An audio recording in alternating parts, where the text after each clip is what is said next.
আসসালামু আলাইকুম রহমতুল্লাহ বরকাত। প্রিয় দর্শক,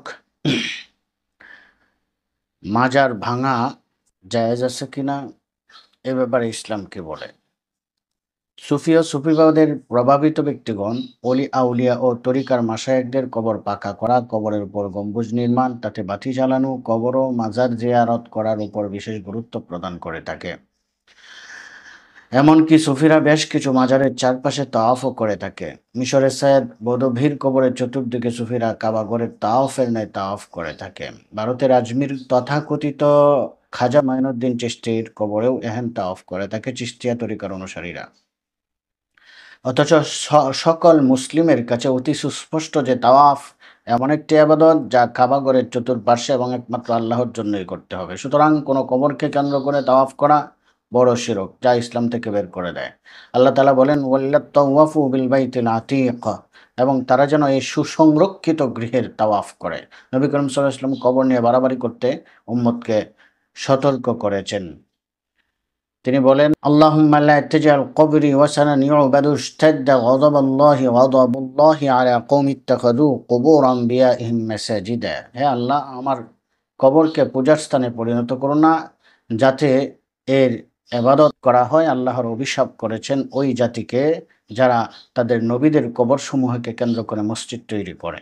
আবু হুরায়রা রাদিয়াল্লাহু তাআলা আনহু থেকে এর সূত্রে বুখারী ও মুসলিমের বর্ণনায় এসেছে, রাসূল করিম সাল্লাল্লাহু আলাইহি ওয়াসাল্লাম ইরশাদ করেছেন, লাআনাল্লাহুল ইয়াহুদা ওয়ান নাসারা ইত্তাখাযু কুবুর আনবিয়াইহিম মাসাজিদ। ইহুদি খ্রিস্টানদের প্রতি আল্লাহর লানত, কারণ তারা তাদের নবীদের কবরগুলিকে মসজিদে রূপান্তর করেছে। আলী রাদিয়াল্লাহু তাআলা আনহু থেকে বর্ণিত, তিনি আবুল হাইয়াজ আল আসাদিকে বলেন, আমি কি তোমাকে এমন আদেশ দিয়ে প্রেরণ করব না যা দিয়ে নবী করিম সাল্লাল্লাহু আলাইহি ওয়াসাল্লাম আমাকে প্রেরণ করেছিলেন? আল্লা তাদা তিমসালান ইল্লা তামাসতাহু ওয়ালা কবরান মুশরিফান ইল্লা সাওয়াইতাহু। কোনো মূর্তি পেলেই তা ভেঙে চুরমার করে ফেলবে, আর কোনো কবর উঁচু পেলেই তা ভেঙে মাটি বরাবর করে দিবে। এমনইভাবে নবী করিম সাল্লাল্লাহু আলাইহি ওয়াসাল্লাম নিষেধ করেছেন কবর পাকা করতে, চুনকাম করতে, তার উপর বসতে, কবরে লিখতে। আর তিনি অভিশাপ করেছেন ওই সমস্ত ব্যক্তিদেরকে যারা কবরকে মসজিদ বানায় এবং সেখানে বাতি জ্বালায়। সাহাবা তাবিঈন ও তাবে তাবিঈন এর যুগে ইসলামী শহরসমূহে কোনো কবর পাকা করা বা কবরের উপর গম্বুজ নির্মাণ করা হয়নি। নবী করিম সাল্লাল্লাহু আলাইহি ওয়াসাল্লামের কবরে না অন্য কারো কবরে। এরপরেও কি আমাদের সমাজের বিপথগামী লোকদের হুঁশ হবে না? বর্তমানে আমাদের দেশে আইন শৃঙ্খলা বাহিনীর কিছু দুর্বলতা রয়েছে, তারা এখনও আস্থা ফিরে পায়নি। এই দুর্বলতম অবস্থার কারণে যদি আমরা কবর এবং মাজার সমূহে আক্রমণ করি, ভেঙে চুরমার করি, মাটির সঙ্গে মিশিয়ে দিতে চাই, তাহলে এটা আমাদের জন্য কাপুরুষতা।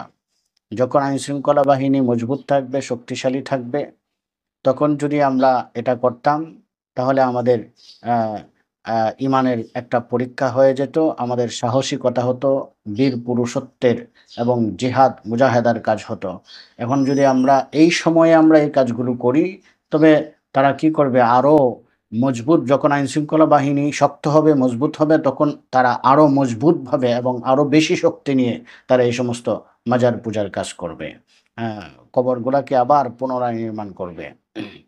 সুতরাং আমাদেরকে তাকাইতে হবে রসুল আকরম সাল্লাল্লাহু আলাইহি ওয়াসাল্লামের দিকে।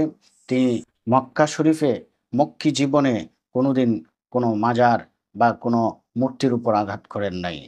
তিনি কি ইমানে বলিয়ান ছিলেন না? তিনি যখন মদিনায় হিজরত করেন, তখন রাষ্ট্র গঠন করে শক্তি ফিরে, রাষ্ট্রীয় শক্তি নিয়ে ফিরে এসেছিলেন, এবং তিনি মক্কা থেকে সমস্ত মূর্তি উৎখাত করেছিলেন। আমাদেরকে অপেক্ষা করতে হবে, আমাদেরকে রাষ্ট্র গঠনে মনোযোগ দিতে হবে। রাষ্ট্র কায়েম করার পর আমরা এগুলি সংস্কারে মনোযোগী হতে পারি। আর এখন বর্তমানে আমরা এভাবে সংস্কারে হাত না দিয়ে তাদেরকে দাওয়াতের মাধ্যমে বুঝিয়ে এগুলো থেকে বিরত রাখতে পারি। যদি আমরা ইমানে বলিয়ান হয়ে যাই, এই দুর্বলতম সময়ে দেশের একটা দুর্বল অবস্থা রয়েছে, এটার সুযোগ নিতে চাই, তাহলে এটা আমরা ভুল করব। তাদেরকে আরও আগ বাড়িয়ে দেওয়া হবে, এবং আমরা তো যদিও যাই, আমরা কি পুরোপুরি সংস্কার করতে পারবো? সেই শক্তি, সেই ইমানে বলীয়ান কি আমরা হতে পেরেছি? আমরা কি পারবো শেখ মুজিবের কবরকে গুঁড়িয়ে দিতে? আমরা কি পারবো জিয়ার মাজারকে গুঁড়িয়ে দিতে? দেশের সকল মাজার, কবরকে সমান করে দিতে আমরা কি সেটি পারবো? পারবো না। কাজেই নবী করিম সাল্লাল্লাহু আলাইহি সাল্লাম যেইভাবে মক্কা মক্কায় অবস্থানকালে মক্কি জীবনে কোনো মূর্তির গায়ে হাত দেন নাই, হ্যাঁ? বরঞ্চ তাদেরকে দাওয়াত দিয়েছেন, শুধুমাত্র বুঝিয়েছেন। ঠিক সেইভাবে আমরা এখন এটাই করব। তাদেরকে দাওয়াত দিব, বুঝাবো, দাওয়াতের মাধ্যমে তাদেরকে এগুলো থেকে বিরত রাখবো, অনুৎসাহিত করব। এবং আমরা রাষ্ট্র পুনর্গঠন এবং তৎপরবর্তী রাষ্ট্র কায়েমের দিকে আমরা মনোযোগ দেব। রাষ্ট্র কায়েমের পর রাষ্ট্রশক্তি নিয়ে আমরা দেশকে সংস্কার করব ইনশাল্লাহ। আল্লাহ তাআলা সবাইকে এই সমস্ত কাজ থেকে বিরত রাখুন, ইমানে বলীয়ান হবার তৌফিক দান করুন, রাষ্ট্র কায়েম করা, রাষ্ট্র গঠন করা, ইসলামী রাষ্ট্র গঠন করার দিকে মনোযোগী হবার তৌফিক দান করুন। আমিন।